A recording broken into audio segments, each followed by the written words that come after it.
Hello viewers, আমি মা online math থেকে তোমাদের শুভেচ্ছা জানিয়ে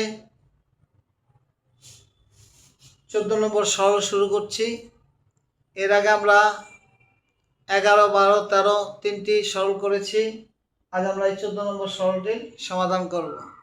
শিক্ষার্থী বন্ধুরা, আমরা শিখে গিয়েছি প্রথমে প্রথম বন্ধনীর কাজ করতে হয়, তারপর দ্বিতীয় বন্ধনী, তারপর তৃতীয় বন্ধনীর কাজ করতে হয়, অর্থাৎ first bracket, second bracket, third bracket.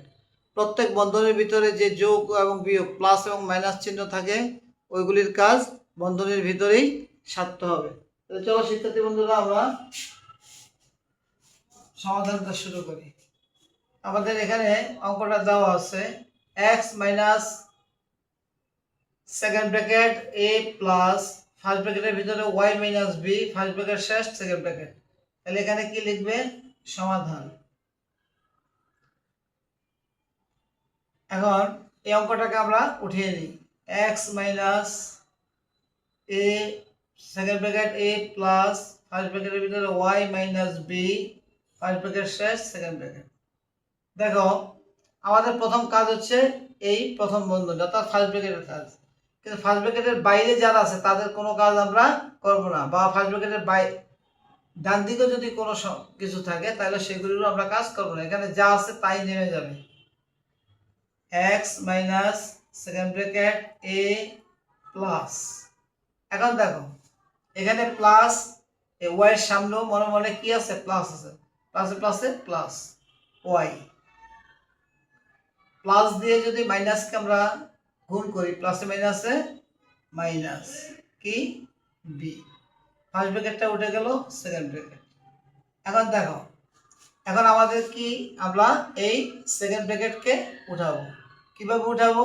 দেখো, এক্স ঠিকই থাকবে, তার সামনে কি চিহ্ন আছে? মাইনাস।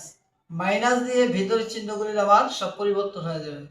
তাহলে এ মাইনাস এ, মাইনাসে প্লাসে মাইনাস ওয়াই, মাইনাসে মাইনাসে প্লাস বি। এই যে আমরা বাইরে মাইনাস থাকার কারণে আমরা ব্র্যাকেটের ভিতরে সবগুলো চিহ্নের পরিবর্তন করে ফেলেছি।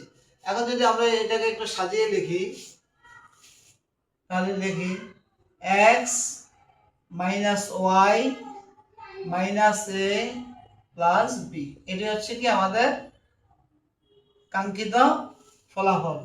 তো শিক্ষার্থী বন্ধুরা, অত্যন্ত সুন্দর সরল, তোমরা একটু বুঝে ভিডিওটি দেখে বারবার করলেই তোমরা এগুলি বুঝে যাবে। একই নিয়মের অঙ্ক, তোমাকে প্রথম বন্ধনীর কাজ করতে হবে, দ্বিতীয় বন্ধনীর কাজ করতে হবে, তৃতীয় বন্ধনীর কাজ করতে হবে।